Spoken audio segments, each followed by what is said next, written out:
नमस्कार, आदाब, सलाम। आप देख रहे हैं आर्य न्यूज़ भारत। आप सभी का आर्य न्यूज़ भारत में स्वागत है। साथियों, जो अभी तक आर्य न्यूज़ भारत को सब्सक्राइब नहीं किए हैं, आपसे रिक्वेस्ट है कि आप जल्द से जल्द आर्य न्यूज़ भारत यूट्यूब चैनल को सब्सक्राइब करें और सारे न्यूज़ से, सारे शिक्षा विभाग की गतिविधि से अपडेट रहें। साथियों, चलते हैं सबसे पहले पंचायत चुनाव का जो छठा चरण है, आज उसका मतदान संपन्न हुआ और इसकी गिनती हालांकि 2 दिन पर हो जाती है, लेकिन इस बार 2 दिन नहीं 10 दिन का इंतज़ार करना पड़ेगा। 13 नवंबर को इस बार का हुए मतदान का मतगणना होगा। मतदान केंद्रों पर सवेरे से ही भीड़ लगनी शुरू हुई। खासकर महिलाओं ने भी अन्य चरणों की तुलना में अच्छा जोश व खरोश के साथ मतदान किया।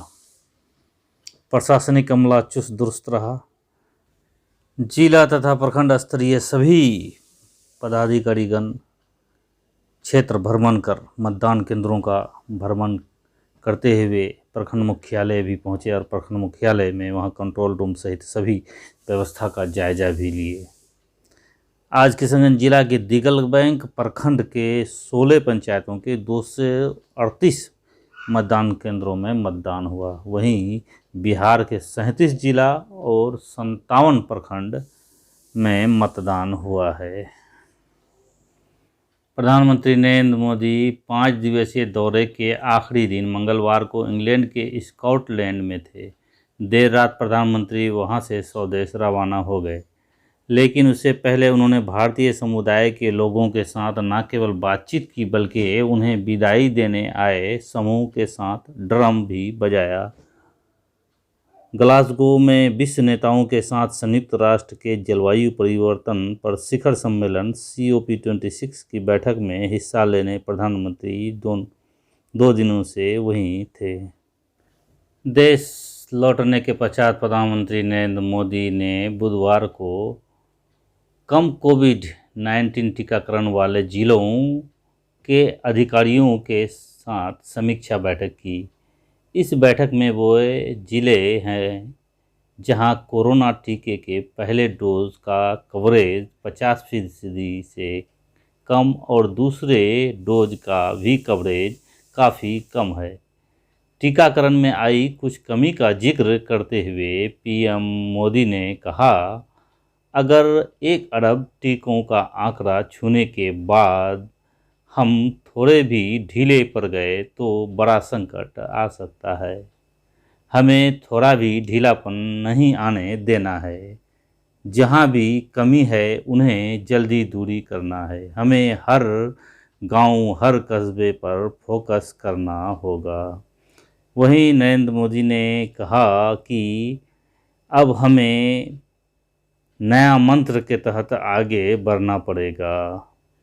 अब इसको और आगे बढ़ाने के लिए इस टीकाकरण को हर घर दस्तक कार्यक्रम हमें चलाना पड़ेगा। दिल्ली की केजरीवाल सरकार देश की राजधानी दिल्ली के बाजार ऑनलाइन करने जा रही है। दिल्ली सरकार का एक पोर्टल शुरू कर रही है जिस पर दुकानदार अपना सामान बेच पाएंगे। लोग ऑनलाइन इसकी खरीदारी कर सकते हैं।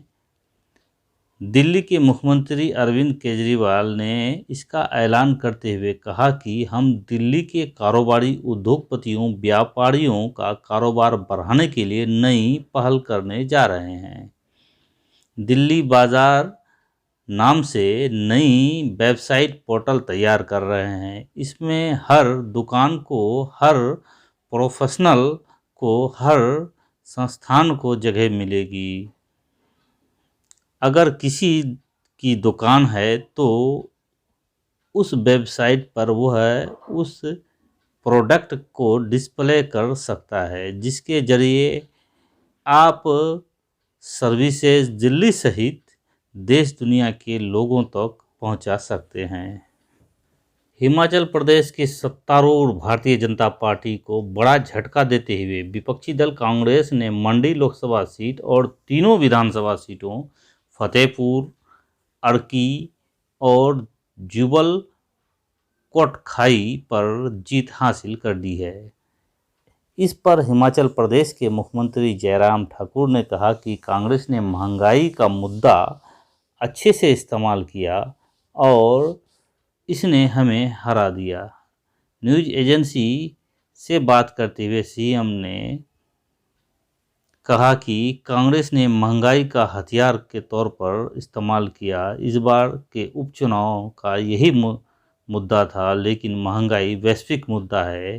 केवल यही नहीं, इसकी वजह से ही हमारी हार हुई है।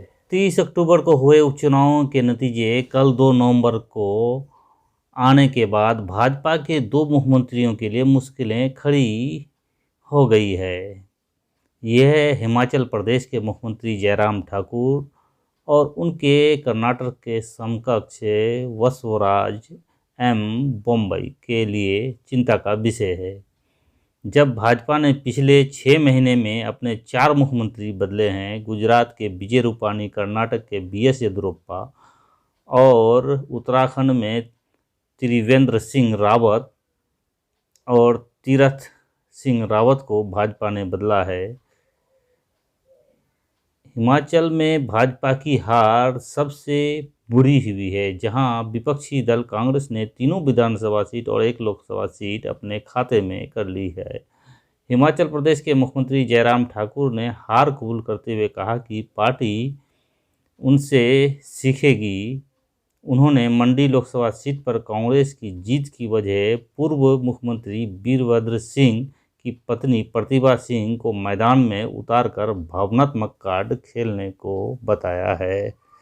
साथ ही उन्होंने महंगाई पर भी चर्चा करते हुए कहा कि महंगाई को कांग्रेस ने बहुत बड़ा मुद्दा के रूप में जनता के समक्ष रखा है।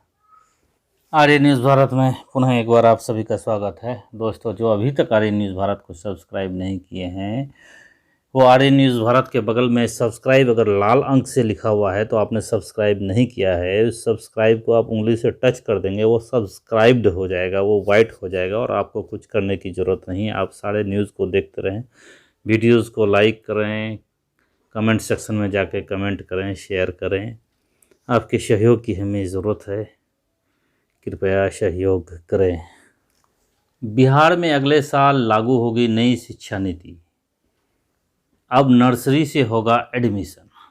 अब तक शिक्षा का अधिकार कानून में 6 से 14 साल तक के बच्चे आते थे, लेकिन अब इसे 3 से 18 साल तक कर दिया गया है। अब तक शिक्षा के अधिकार कानून के तहत 25% आरक्षण का नामांकन 6 साल की उम्र में कक्षा 1 में होता था, लेकिन अब नर्सरी और एलकेजी में ही नामांकन होगा। इसके लिए जिला शिक्षा कार्यालय स्तर पर तैयारी शुरू कर दी गई है। सभी निजी स्कूलों की सूची तैयार की जा रही है। ज्ञात हो कि शिक्षा का अधिकार कानून के तहत हर निजी स्कूलों में गरीब बच्चों के लिए 25% सीटें आरक्षित रहती हैं। अभी तक ये कक्षा 1 के लिए लागू था, लेकिन अब नई शिक्षा नीति के तहत कक्षा 1 से नहीं बल्कि नर्सरी में ही 25% सीटें गरीब बच्चों के लिए आरक्षित रहेंगी। ऐसे में हर जिला शिक्षा कार्यालय द्वारा निजी स्कूलों की सूची तैयार की जा रही है। पंजाब में कभी न खत्म होने वाली सत्ता संघर्ष के बीच संभावित दल बदल के डर से राज्य की कांग्रेस सरकार ने आज एकता प्रदर्शन करते हुए कहा कि मंत्री और विधायक मुख्यमंत्री चरणजीत सिंह चन्नी के साथ हैं और राज्य के समग्र विकास के लिए ऐतिहासिक पहल के लिए आभारी हैं। पूर्व मुख्यमंत्री अमरिंदर सिंह ने लंबे समय से चली आ रही कांग्रेस में कलह के बाद औपचारिक रूप से कांग्रेस से इस्तीफा दे दिया। उन्होंने अपनी नई पार्टी की घोषणा की। कांग्रेस अध्यक्ष सोनिया गांधी को लिखे अपने पत्र में अमरिंदर सिंह ने पार्टी के शीर्ष नेतृत्व पर हमला किया और कहा कि सोनिया गांधी को यह समझाने के लिए मन ग्रंथ संख्या पेश की गई थी कि राज्य के नेताओं का उनको समर्थन हासिल नहीं है।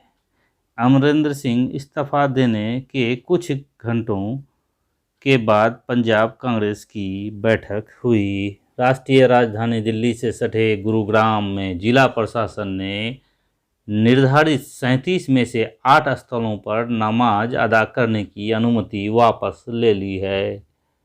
जिला प्रशासन के एक आधिकारिक बयान के अनुसार स्थानीय लोगों और RWA की आपत्ति के बाद ये अनुमति रद्द की गई है। गुरुग्राम प्रशासन की तरफ से कहा गया है कि सार्वजनिक और खुले जगह पर नमाज अदा करने के लिए प्रशासन की अनुमति अनिवार्य है। प्रशासन ने धार्मिक समुदाय से भी कानून व्यवस्था बनाए रखने का आह्वान किया है। इस संबंध में गुरुग्राम पुलिस की ओर से सुरक्षा के कड़े बंदोबस्त किए गए हैं। नया आदेश जारी होने के बाद पुलिस स्थिति पर नज़र रखे हुए है। ज्ञात हो कि पिछले दिनों से बजरंग दल सहित कई हिंदूवादी संगठनों के लोगों ने पब्लिक प्लेसेज पर नमाज पढ़ने का विरोध किया था और प्रशासन से मामले के दखल देने की मांग की थी। अफगानिस्तान की सत्ता में काबिज तालिबान ने विदेशी मुद्राओं के इस्तेमाल पर रोक लगा दी है। इससे पहले संकट के दौर से गुजर रही अफगानिस्तान की अर्थव्यवस्था के लिए और मुश्किलें खड़ी होने का जोखिम पैदा हो गया है। तालिबान की ओर से यह कदम ऐसे समय उठाया है जब अफगानिस्तान नकदी के संकट से जूझ रहा है। तालिबान का कहना है कि मौजूदा आर्थिक स्थितियों और राष्ट्रहित को देखते हुए यह फैसला लिया गया है। विश्व स्वास्थ्य संगठन WHO ने भारत में निर्मित कोरोना वैक्सीन कोवैक्सीन को आपातकालीन इस्तेमाल की मंजूरी दे दी है। स्वदेशी कंपनी भारत बायोटेक ने यह वैक्सीन विकसित की है। सूत्रों ने बुधवार शाम को यह जानकारी दी। WHO की ओर से मिली इस मंजूरी के मायने यह है कि भारत में बनी इस कोरोना वैक्सीन को अब अन्य देशों में मान्यता मिल सकेगी और यह वैक्सीन लगवाने वाले भारतीयों को अब विदेशों में यात्रा के दौरान क्वारंटाइन होने या प्रतिबंधों का सामना नहीं करना पड़ेगा। देश के कई राज्यों में कोरोना वायरस के साथ साथ डेंगू का कहर भी देखने को मिल रहा है, जिसे लेकर केंद्र सरकार भी कड़े कदम उठा रही है। इसी के तहत केंद्र ने अब उन 9 राज्यों और केंद्र शासित प्रदेशों में उच्च स्तरीय टीम भेजी है जहां डेंगू के सबसे ज़्यादा मामले सामने आए हैं, ताकि इसे रोकने के लिए सार्वजनिक स्वास्थ्य उपाय में उनकी सहायता की जा सके। T20 वर्ल्ड कप में आज भारत और अफगानिस्तान के बीच मैच है। भारत को सेमीफाइनल में पहुंचने के लिए यह मैच आज हर हाल में जीतना पड़ेगा। जीतना ही नहीं बल्कि बहुत बड़े अंतर से जीतना पड़ेगा। उसके बाद फिर किस्मत अगर साथ देगी, अफगानिस्तान अगर न्यूजीलैंड को हरा देगा तो फिर सेमीफाइनल की उम्मीदें हमारी बढ़ सकती हैं। बाबर और रिजवान ने लगाई रिकॉर्ड की झड़ी। विराट, रोहित, धवन समेत कई दिग्गजों के कीर्तिमान हुए ध्वस्त। T20 वर्ल्ड कप में पाकिस्तान नामीबिया को हराकर लगातार अपनी चौथी सफलता प्राप्त किया। इस मैच के दौरान एक बार फिर पाकिस्तानी कप्तान बाबर आजम ज़बरदस्त फॉर्म में नजर आए। उन्होंने 49 गेंदों का सामना करते हुए 142.86 की स्ट्राइक रेट से 170 रन की बेहतरीन अर्धशतकीय पारी खेली। मैच के दौरान उन्होंने भारतीय कप्तान विराट कोहली का एक बड़ा रिकॉर्ड भी अपने नाम किया। दरअसल विराट कोहली ने T20 क्रिकेट में बतौर कप्तान 13 अर्धशतक लगाए हैं, वहीं बाबर ने T20 क्रिकेट में बतौर कप्तान 14 अर्धशतक हो गए हैं। इसके अलावा बाबर आजम और मोहम्मद रिजवान की जोड़ी ने कल के मुकाबले में एक खास उपलब्धि हासिल की। दरअसल दोनों खिलाड़ियों के बीच कल के मुकाबले में पहले विकेट के लिए 14.1 ओवर में 113 रन की साझेदारी हुई। इसके साथ ही यह जोड़ी T20 वर्ल्ड कप क्रिकेट में 5 शतकीय साझेदारी करने वाली पहली जोड़ी बन गई। इससे पहले यह खास रिकॉर्ड भारतीय सलामी जोड़ी शिखर धवन और रोहित शर्मा के नाम दर्ज थी। इसके अलावा बाबर आजम ने T20 क्रिकेट में सर्वाधिक रन बनाने के मामले में ऑस्ट्रेलियाई सलामी बल्लेबाज डेविड वार्नर के 2345 और अपने ही खिलाड़ी शोएब मलिक के 2380 को पीछे छोड़ दिया है। बाबर ने पाकिस्तान के लिए अब तक 65 मैच खेलते हुए 60 पारियों में 48.04 की एवरेज से 2402 रन बनाए हैं। इसके साथ ही आज का मुख्य समाचार समाप्त होता है। आप सभी से रिक्वेस्ट है कि जो अभी तक हमारे आर्यन न्यूज़ भारत को सब्सक्राइब नहीं किए हैं, जल्द से जल्द सब्सक्राइब करें, वीडियोस को लाइक करें, शेयर करें, कमेंट सेक्शन में जाकर कमेंट करें। वीडियोस को पूरा देखने के लिए आपका धन्यवाद, बहुत बहुत धन्यवाद। साथियों, चैनल को सब्सक्राइब करें और बेल आइकन को दबा दें।